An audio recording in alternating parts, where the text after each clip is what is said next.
Hi guys, welcome to Ian Griffin Studio. Today I'm going to make a classic modelling terrain piece. It's a really versatile piece and it can be used in probably dungeons, castles, town squares, pretty much anywhere. And it's like a really simple, quick build as well, and it should be fairly cheap. It is a statue. Now, I've come across some of these Stormcast Eternals.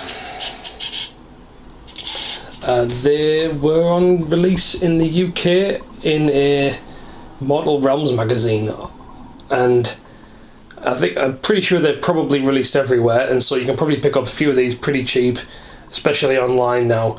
But I've got no other reason to use them other than for a statue. I mean, I wasn't going to let a £3 issue get away from me, but with like 13 models in it, I'm not stupid. So this is a cool find.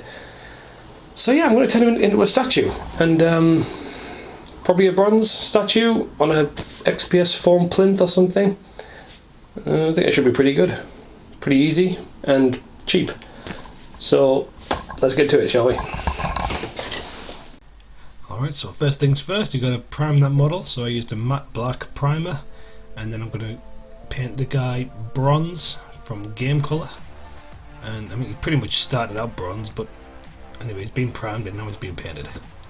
So this is your base coat.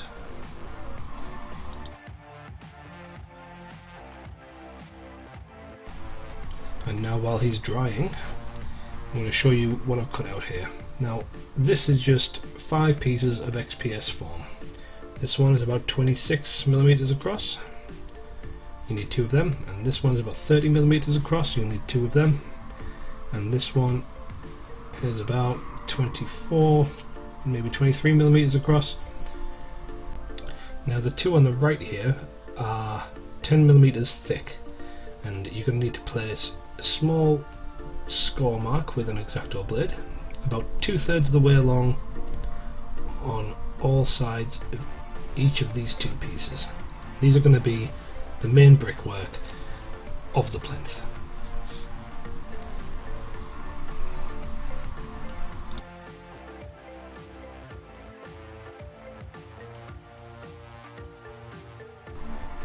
And then once you've made your score marks, just use this revolutionary, highly specialised tool, which is just a paintbrush handle with a sharpened end, and run it through the brick texture just to try and bevel the edges in a little bit and make it slightly more exaggerated for when you add the texture to the stonework.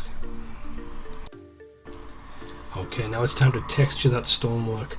I'm very subtle with this because I don't want the stonework to be too rough. I want it to look as though the stonework was very well faced and very well produced, because you're creating a statue here, and it's not like it's just some random dungeon brick. These would probably have a bit more time spent on them, at least in my head that's what happens. So I'm just going to be very subtle, do some very light passes with the aluminium ball, and then you just slightly scuff the edges up a little bit and you get a nice texture, and do the same with the other one.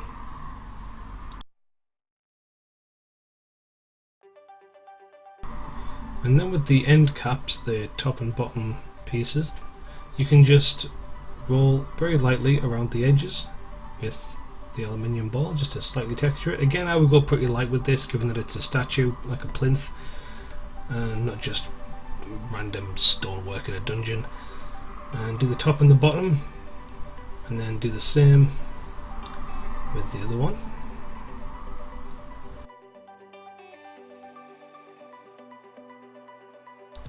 And then finally texture the smallest square piece that you cut out in exactly the same way, around the edges as well. Alright, so I seem to have lost a little bit of footage here, but the idea is just to use a little bit of hot glue to stick those layers together. Remember to keep your right angles and make sure it's nice and square and not skew-if, and it'll look pretty nice. You've got a few seconds to to hold this in place while the hot glue dries, and then it'll be pretty much solid after that.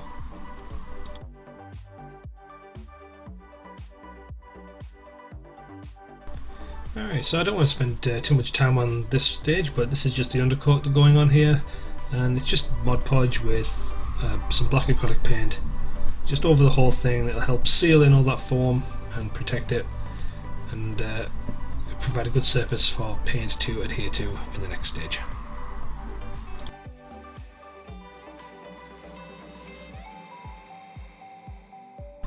And now on to one of my favourite stages, which is dry brushing, just to really pick out all that surface texture that you've created using the aluminium ball, and really you just want to slop this all over everything with a pretty heavy dry brush. And I'm using quite a large brush for this stage because I think it gets a better finish.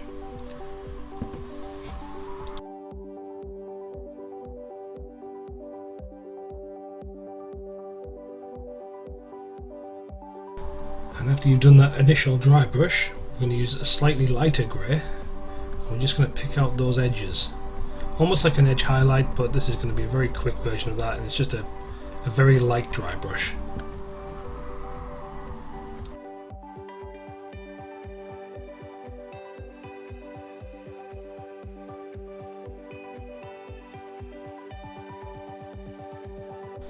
And now that this little guy is dry, I'm going to add some Nylock Oxide. This is a really cool technical paint that's meant to be used on bronze effect pieces, and you just get the whole thing all over the model, work it into all the cracks and crevices. That's the most important part.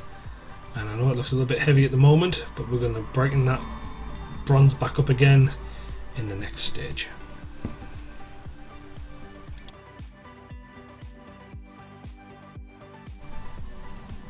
And if you were particularly heavy on some of that Nylock Oxide, you can remove it from some of the surface areas just by dabbing it off using a cotton swab here.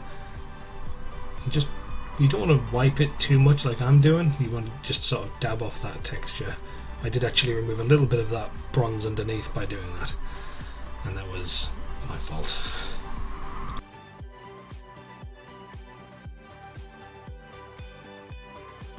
And now that the Nylock Oxide is dry, we can go back over the model with the same bronze that you used earlier to paint him. So just a very light dry brush over the whole model just to pick up those surface areas again and really brighten the model back up.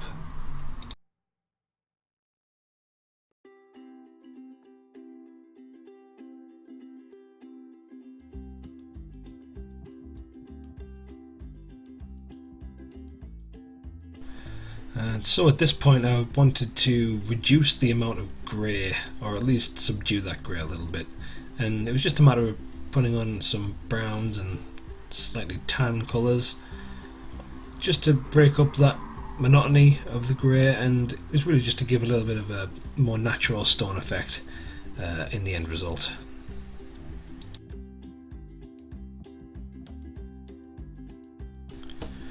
Alright, time for the wash, and as usual, just dab it on quite thick, get it into all those cracks and crevices, and really pick out all that detail that you've put in there. Definitely a good idea to use a kind of stippling or dabbing motion for this effect.